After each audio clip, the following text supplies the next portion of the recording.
নমস্কার দর্শক বন্ধুরা, জীবনবাণী অনুষ্ঠানে আপনাকে স্বাগত জানাই। অন্যান্য দিনের মতো আজও আমরা মঙ্গলময় ঈশ্বরের জীবনদায়ী বাক্য নিয়ে উপস্থিত হয়েছি। আমার বিশ্বাস আপনি কৃতজ্ঞতার সাথে এই বাক্য গ্রহণ করে থাকেন এবং দিন প্রতিদিন ঈশ্বরের জ্ঞানে বৃদ্ধি পাচ্ছেন। আসুন শুনি ঈশ্বরের বাক্য আজ আমাদেরকে কি বলছেন। সময় হলো, হৃদয় খোলো, শ্রবণ করো জীবন বাণী। নম্র চিতে শ্রবণ করো, নম্র চিতে শ্রবণ করো, খ্রিস্ট যিশুর জীবন খানি।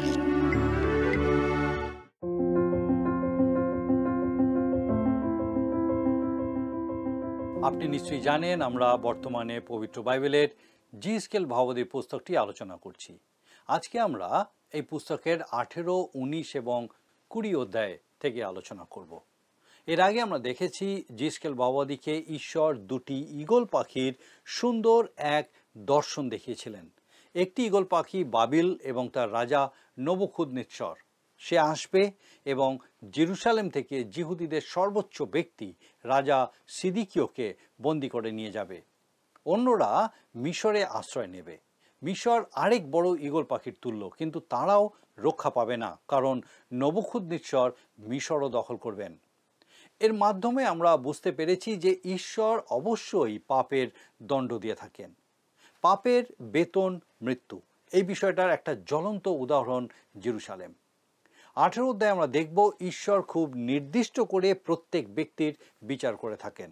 18 অধ্যায়ের প্রথম পদে জিএসকেল ভাববাদী বলছেন, আসুন আমরা পড়ি 18 অধ্যায় তার প্রথম পদ। পরে সদাপ্রভুর এই বাক্য আমার নিকটে উপস্থিত হইল। তিনি আবার বলছেন যে তিনি যা বলছেন তা তার কথা নয়, কিন্তু ঈশ্বরের কথা। আসুন আমরা দ্বিতীয় পদ পাঠ করি। পিতৃপুরুষেরা অম্ল দ্রাক্ষাফল খায়, তাই সন্তানদের দাঁত টকিয়া যায়। এই যে প্রবাদ তোমরা ইসরায়েল দেশের বিষয়ে বলো, ইহাতে তোমাদের অভিপ্রায় কি? ইসরায়েলের লোকেদের মধ্যে একটা প্রবাদ চালু ছিল, যা জিরমীয় ভাববাদীও দুবার উল্লেখ করেছেন।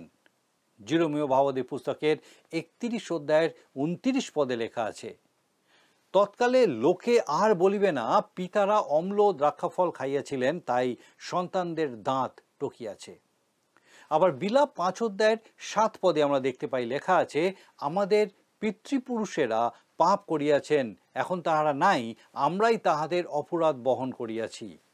আমার মনে হয় লোকেরা যাত্রা পুস্তকের একটা বিবরণ থেকে এই প্রবাদ বাক্যগুলো তৈরি করেছে। যাত্রা পুস্তক 20 অধ্যায়ের 5 পদে ঈশ্বর বলেছেন, তুমি তাহাদের কাছে প্রণিপাত করিও না এবং তাহাদের সেবা করিও না, কেননা তোমার ঈশ্বর সদাপ্রভু, আমি সগৌরব রক্ষণে উদ্যোগী ঈশ্বর। আমি পিতৃগণের অপরাধের প্রতিফল সন্তানদিগের উপরে বর্তাই, যাহারা আমাকে দেশ করে তাহাদের তৃতীয় চতুর্থ পুরুষ পর্যন্ত বর্তাই। এই পথটা থেকে তারা যে প্রবাদ বাক্য তৈরি করেছিল তা সমর্থনযোগ্য নয়। এর আগেই আমি বলেছি, শাস্ত্রের কোনো একটা পথ তুলে নিয়ে একটা সিদ্ধান্তে পৌঁছানো ঠিক নয়, তাতে অনেক সময় বিপদ হতে পারে। সব সময় শাস্ত্রের যে কোনো বাক্যের প্রেক্ষাপট ভালো করে বুঝতে হয়।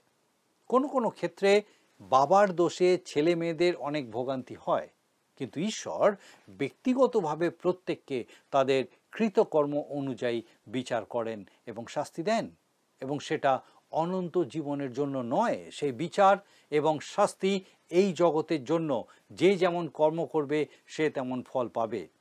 আসুন দেখি 3 পদে ঈশ্বর বলছেন, 18 অধ্যায় 3 পদ, প্রভু সদাপ্রভু কহেন, আমার জীবনের দিব্য ইসরায়েলের মধ্যে তোমাদের এই প্রবাদের ব্যবহার আর করিতে হইবে না।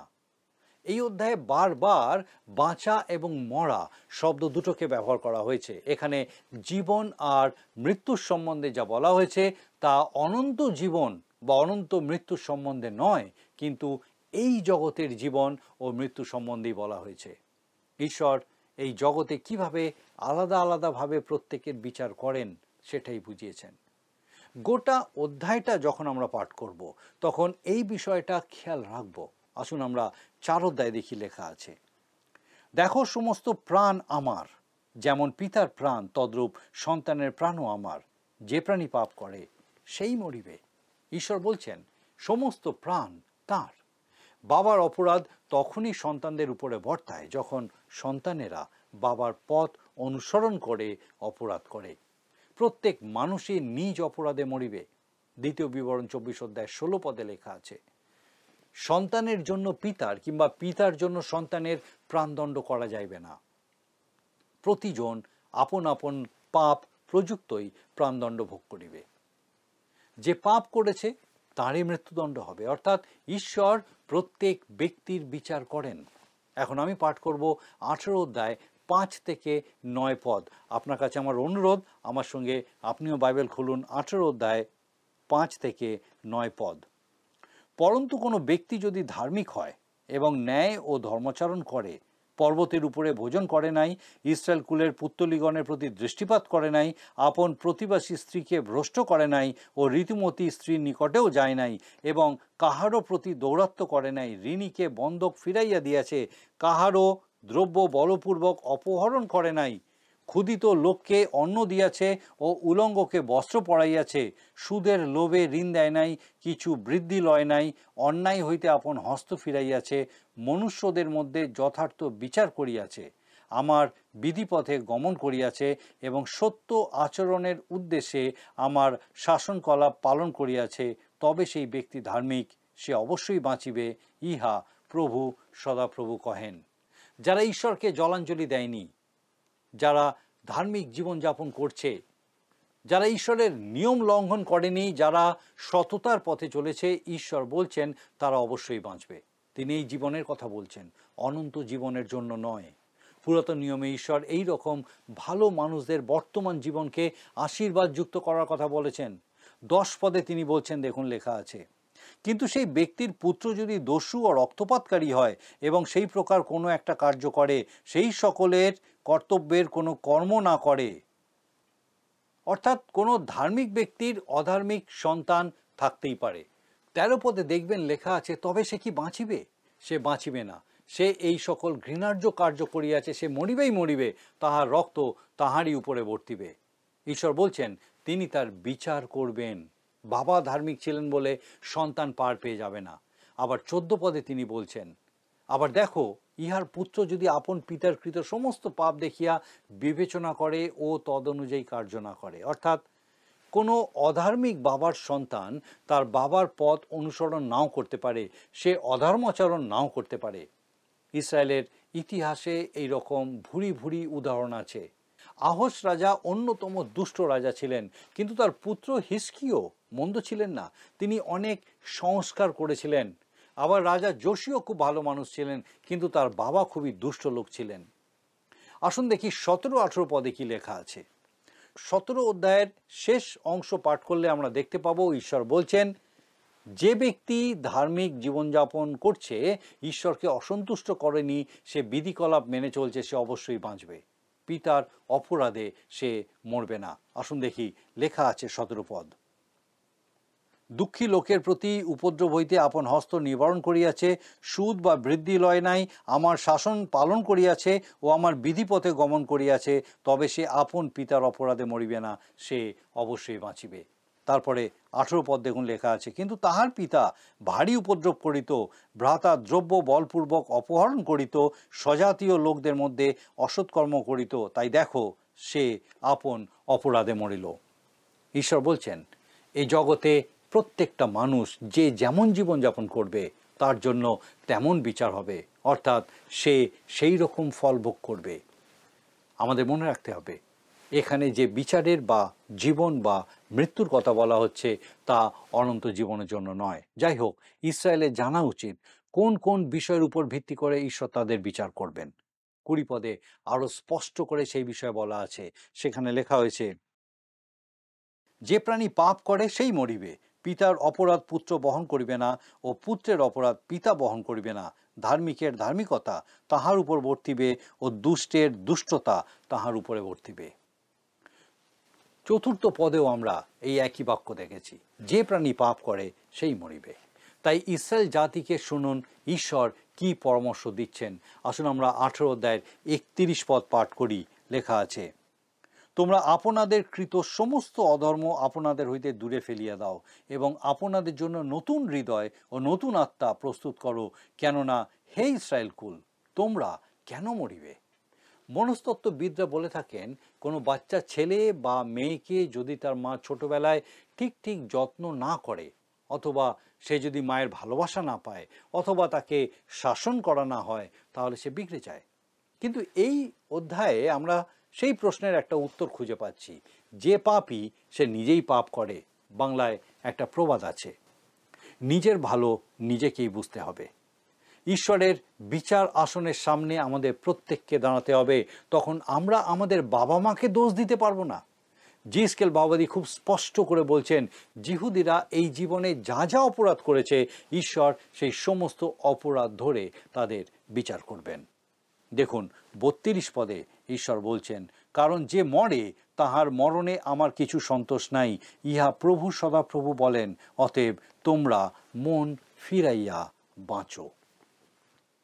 কারণ মৃত্যু ঈশ্বরকে খুশি করে না। এখানে আবার সেই দৈহিক মৃত্যুর কথাই বলা হয়েছে। তিনি মানুষের মৃত্যুর কামনা করেন না। আপনাদের নিশ্চয়ই মনে আছে, লাসারের কবরের সামনে দাঁড়িয়ে প্রভু যীশু কেঁদেছিলেন। যদিও তিনি জানতেন যে তিনি আবার লাসারকে জীবন দান করবেন, তবুও মানুষের মৃত্যুতে তিনি দুঃখ পেয়েছিলেন। আমরা জানি মানুষের দ্বারাই মৃত্যু জগতে এসেছিল, ঈশ্বর তাকে পাঠায়নি। মানুষের পাপ মানুষের মৃত্যুর কারণ। 19 অধ্যায়ে আমরা দুটো শোকের বিবরণ দেখতে পাবো। 1 থেকে 9 পদে ইসরায়েলের অধ্যক্ষদের জন্য এবং 10 থেকে 14 পদে ইসরায়েলের দক্ষিণ দিকের রাজ্য জিহুদার জন্য। আসুন পাঠ করি 19 অধ্যায়ের প্রথম 3 পদ।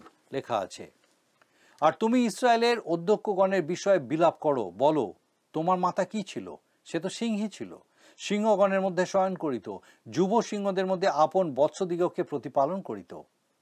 তাহার প্রতিপালিত এক বৎস যুবসিংহ হইয়া উঠিল, সে মৃগ বিদারণ করিতে শিখিল, মনুষ্যকে গ্রাস করিতে লাগিল।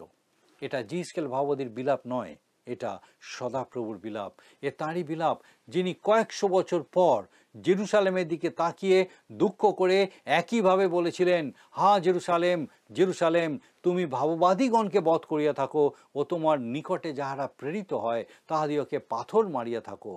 কুকুরটি যেমন আপন শাবকদিগকে পক্ষের নিচে একত্র করে, তদ্রূপ আমিও কতবার তোমার সন্তানদিগকে একত্র করিতে ইচ্ছা করিয়াছি, কিন্তু তোমরা সম্মত হইলে না।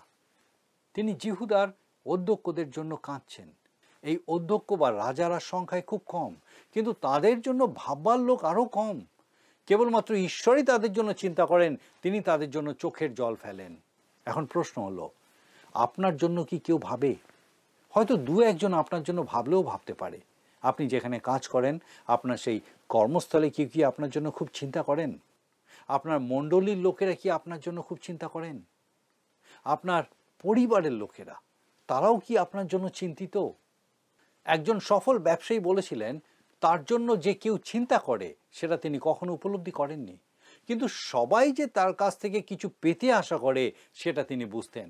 কি দুঃখের বিষয়, তাই না? মনে রাখবেন, কেউ চিন্তা না করলেও ঈশ্বর আপনার জন্য চিন্তা করেন। তিনি আমার জন্যও চিন্তা করেন, আর এটাই আমাকে সান্ত্বনা দেয়। কারণ যে জগতে আমি বাস করছি সেখানে হয়তো আমি হারিয়ে যেতে পারতাম, কারণ আমি বড়ই তুচ্ছ, কিন্তু ঈশ্বরের দৃষ্টি সর্বদা আমার প্রতি আছে। তিনি আমার আপনার জন্য চিন্তা করেন।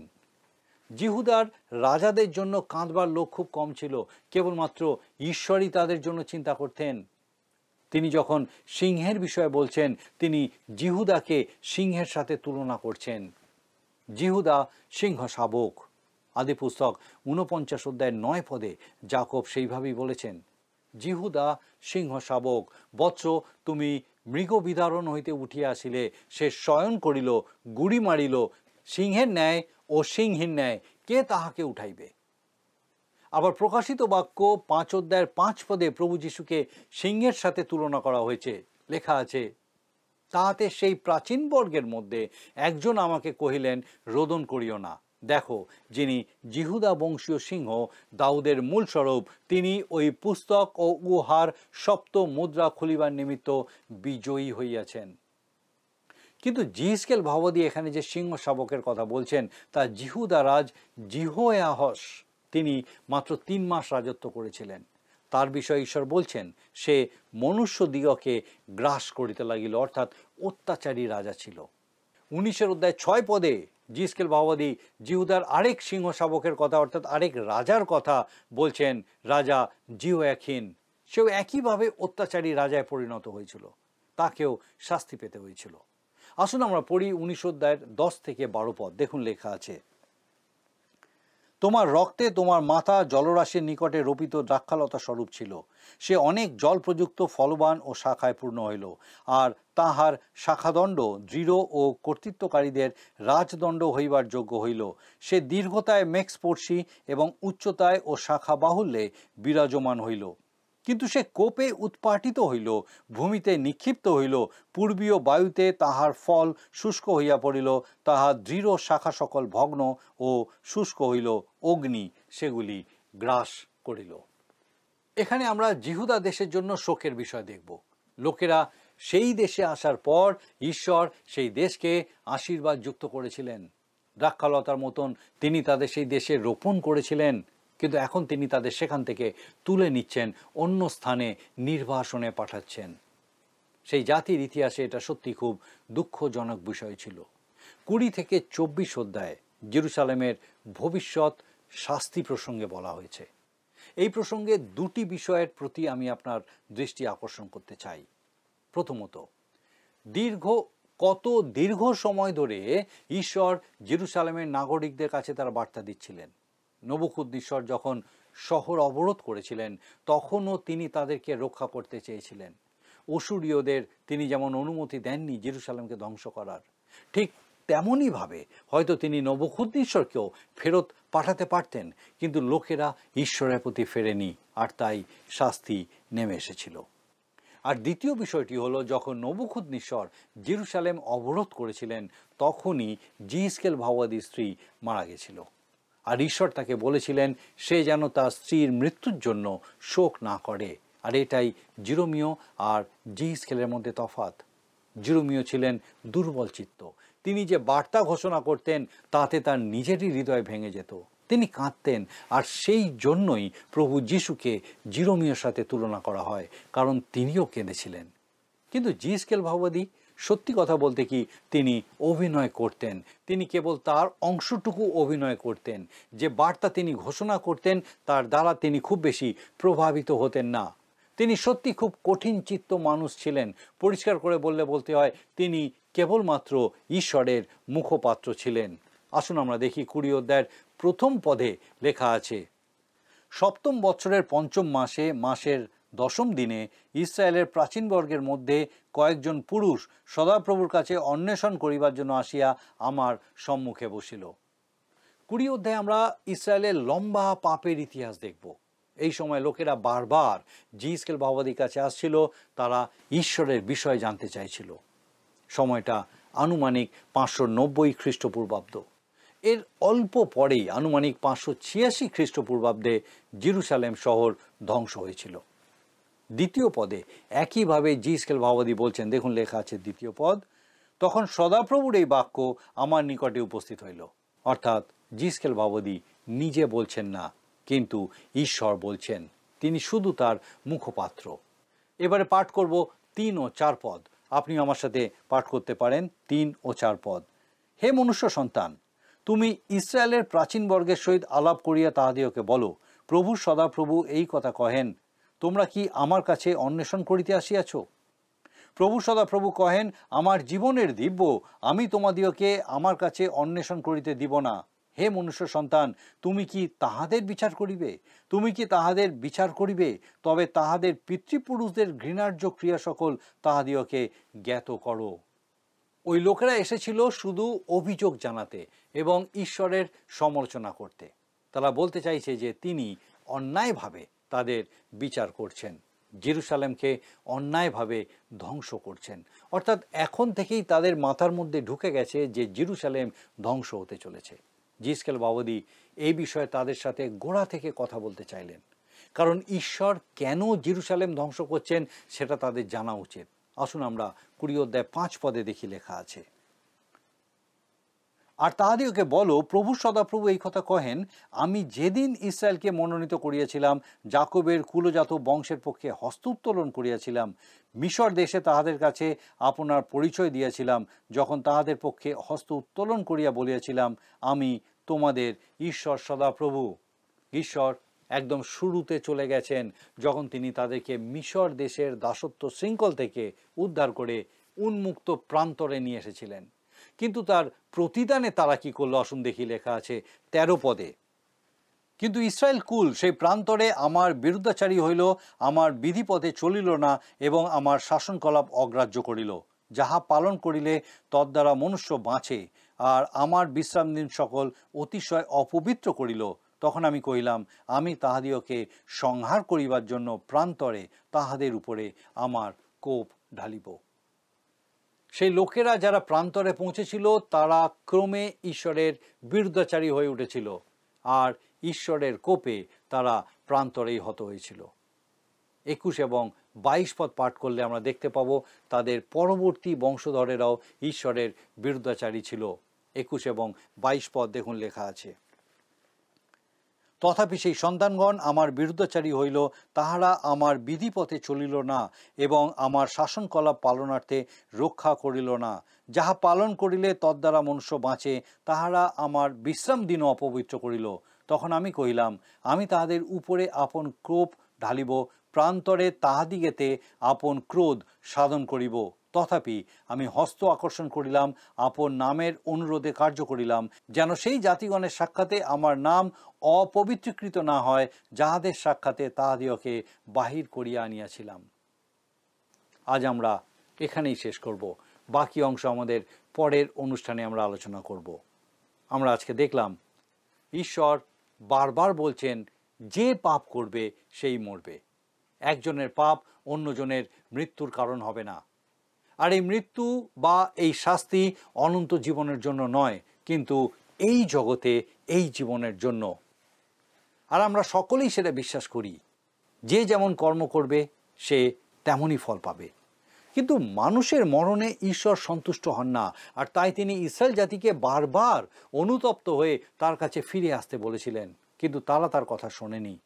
তিনি বারবার স্মরণ করিয়ে দিয়েছেন যে কিভাবে তিনি মিশর থেকে তাদেরকে বার করে এনেছিলেন, ইসরায়েল দেশে তাদেরকে রোপণ করেছিলেন, আর তারা কিভাবে তার অবাধ্য হয়ে পড়েছিল।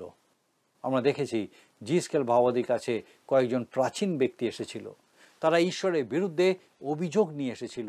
তারা বলতে চাইছিল ঈশ্বর তাদের প্রতি ন্যায় বিচার করছেন না, তিনি অন্যায়ভাবে জেরুজালেম ধ্বংস করতে চলেছেন, কিন্তু ঈশ্বর তাদের অপরাধ তাদেরকে স্মরণ করিয়ে দিয়েছেন। আমরাও অনেক সময় ঈশ্বরের বিরুদ্ধে অভিযোগ করি, কিন্তু আমরা আমাদের অতীত পর্যালোচনা করে দেখি না। তাই আসুন আমরা প্রত্যেকে আমাদের অতীত পর্যালোচনা করে দেখি, আমাদের জীবনে ঈশ্বরের সকল আশীর্বাদ স্মরণ করি এবং আমাদের অপরাধ সকল স্বীকার করি, যেন তিনি আমাদেরকে রক্ষা করেন। আসুন প্রার্থনায় যাবো, আমি চাইব আপনিও যোগ দিন। আসুন প্রার্থনা করি। করুণাময় পিতা, ধন্যবাদ দিই প্রভু তোমার পবিত্র পরাক্রমে, তুমি আমাদের সহায় সহবর্তী ঈশ্বর। ধন্যবাদ দিই তোমার জীবন্ত বাক্য আমাদের সঙ্গে কথা বলে। বিশেষ করে ধন্যবাদ দিই আজকে আরেকবার আমাদের প্রত্যেক দর্শক বন্ধুর সঙ্গে নতুনভাবে তুমি কথা বললে। স্বর্গীয় পিতা, তোমাতে সম্পূর্ণ তাদেরকে স্থির করো। বিশেষ করে যদি কেউ এই সময় কোনো রকম কষ্টের মধ্যে আছেন, দুঃখের মধ্যে আছেন, হতাশায় নিরাশায় নিমজ্জিত আছেন, প্রার্থনা করি তোমার উপস্থিতি, তোমার সহভাগিতা সেই ব্যক্তিকে প্রভুগ নতুনভাবে তোমাতে জীবন্ত হতে তুমি সাহায্য করো, তোমার প্রত্যাশায় পূর্ণ করো, তোমার আলোতে পূর্ণ করো, যেন সমস্ত হতাশা নিরাশা সমস্ত দুঃখ কষ্টের মাঝেও তিনি তোমাকে দেখে তোমাতে নির্ভরশীল হয়ে পিতাগো তোমাতে গৌরব করতে সমর্থ হয়। স্বর্গীয় পিতা, কৃপা করো, তার সঙ্গে সঙ্গে থাকো, সকল ভার নাও। তোমার যিশু নামে ভিক্ষা দয়া করে শ্রবণ ও গ্রহণ করো। আমেন।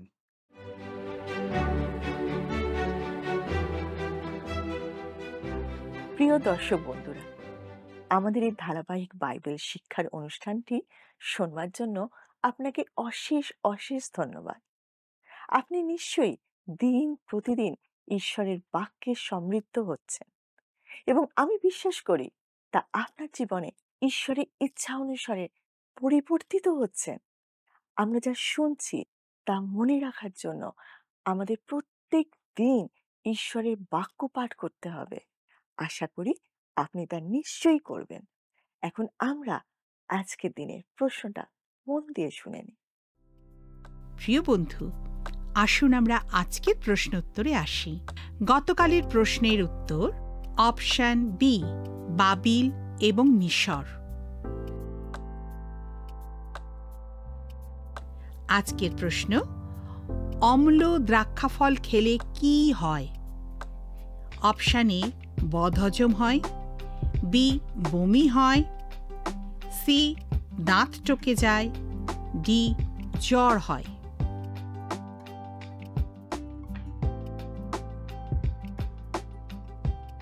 বন্ধু, এই প্রশ্নের উত্তর আগামীকাল সন্ধ্যে 6টার মধ্যে option A, B, C, D সহকারে আপনার নাম ও সম্পূর্ণ ঠিকানা সহ 9433497235 এই নম্বরে SMS-এ অথবা হোয়াটসঅ্যাপে লিখে পাঠাবেন।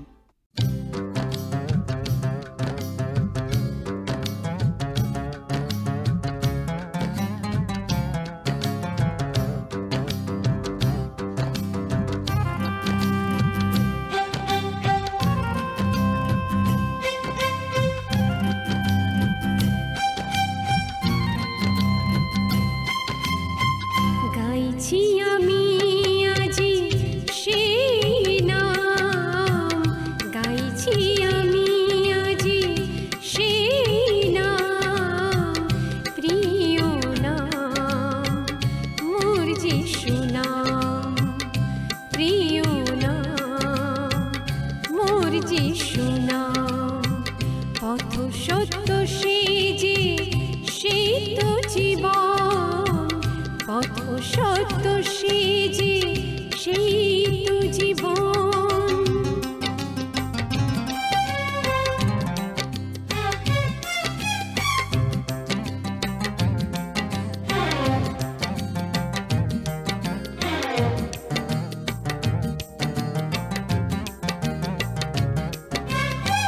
মানুষের জীবন দুদিনের তরে, আজ সে আছে কাল সে নাই।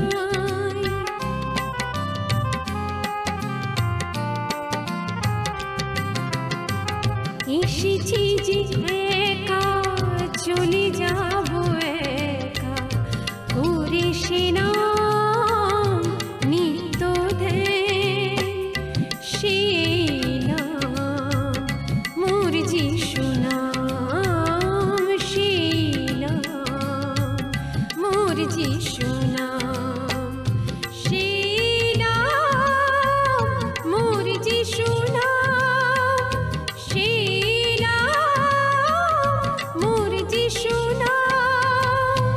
গাইছি আমি আজি সেই নাম, গাইছি আমি আজি সেই নাম।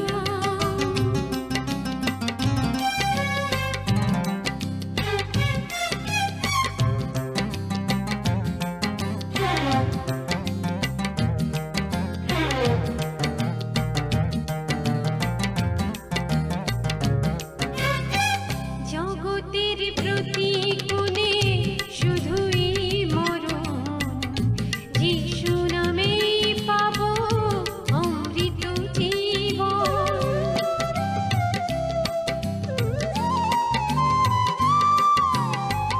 জগতের প্রতিকূলে শুধুই মরণ, যিশু নামেই পাবো অমৃত জীবন। যিশু নামে পেয়েছি অনন্ত। যদি আপনার এই অনুষ্ঠান ভালো লেগে থাকে তাহলে এই নম্বরে একটি মিসড কল করুন, তাহলে আপনি পরের বারে বিজয়ী হতে পারেন।